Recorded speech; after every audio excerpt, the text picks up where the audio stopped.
तो इसके next part में हम लोग देखते हैं आगे। हितोशी उसको बताता है क्या तुम्हें पता है जब तुम पहली बार मेरे घर आए थे तब मैं तुमसे काफी ज्यादा डर गया था। ये सुनकर उमेट तो काफी ज्यादा हैरान हो जाती है। हितोशी कहता है मेरा मतलब ये है कि मुझे एसोसिएशन को अपने पास रखने की आदत नहीं है, लेकिन तुम्हें देखकर मुझे ऐसा लगता है कि एसोसिएशन को लेकर मेरी सोच गलत थी।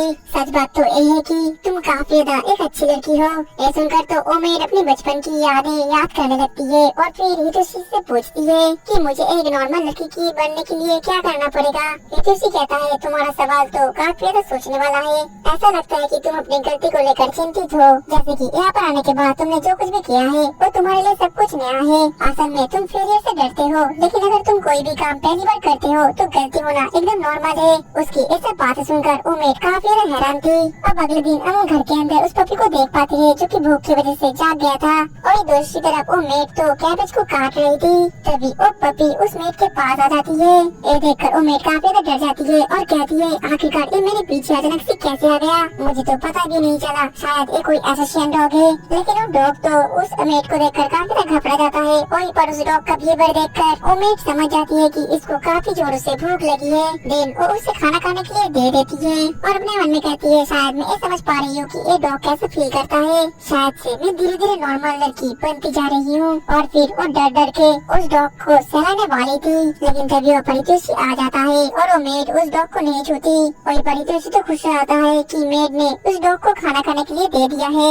आगे फिर उस डॉग के साथ वो छूता है और कहता है तुम तो काफी ज्यादा नरम हो, एक मोची की तरह। ये बोलने के बाद उसके दिमाग में एक आइडिया आता है और वो उस डॉग के आगे मोची का वो नाम रख देता है और ये नाम मेड को और उस डॉग को दोनों को काफी ज्यादा अच्छा लगता है। फिर हितोशी कहने लगता है तुमने कैबेज को काट दिया, तुम सच में काफी ज्यादा अच्छी हो, तुम्हारा शुक्रिया, तुम एक अच्छी मेड बनने के रास्ते आगे बढ़ रही हो। ये सुनकर उस मेड को काफी ज्यादा अच्छा लगता है। फिर आगे मुझे तरह तो हितोशी के साथ खेलना चाहता था। हितोशी कहता है तुम्हें इंतजार करना पड़ेगा क्योंकि मुझे डिनर बनाना पड़ेगा अभी। ये देखकर मेड कहती है आप डिनर बनाने तक मैं इसके ऊपर नजर रख सकती हूँ। हितोशी कहता है क्या सच में? मेड तो काफी ज्यादा डरी हुई थी, लेकिन वो फिर भी कहती है मैं कुछ भी करके नॉर्मल बनना चाहती हूँ। ये सुनने के बाद हितोशी कहता है ठीक है, मुझे तुम पर भरोसा है। मेड तो सुनकर कुछ ज्यादा ही खुश आती है और कहने लगती है कि आप बस इसको मुझ पर छोड़ दो। फिर वो उस पपी को सहलाने लगती है और अपनी गोद में बैठाकर और भी सहलाने लगती है और कहती है तुम एक मोची केक हो, एक मोची केक। ये देखकर हितोशी कहता है ये बस मोची की तरह लगता है, ये सच में कोई मोची केक नहीं है।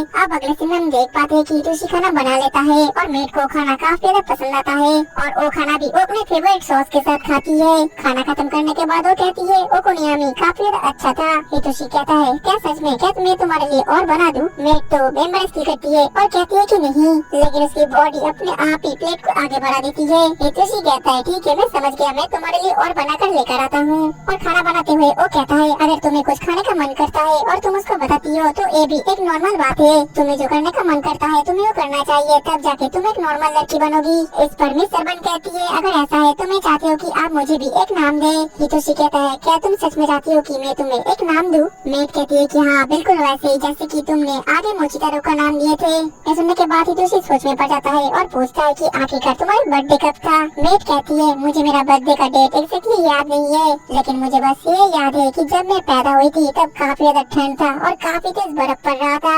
ये सुनकर हितोशी कहता है तो फिर तुम्हारा नाम यूकी कैसा रहेगा? यूकी यानी स्नो। जो सुनकर उस मेड को अपने पुराने मास्टर की बात याद आती है जिसने कि उससे कहा था कि तुम एक कोल्ड ब्लडेड किलर हो और कुछ नहीं, इसलिए तुम्हारा नाम होगा जू यानी स्नो।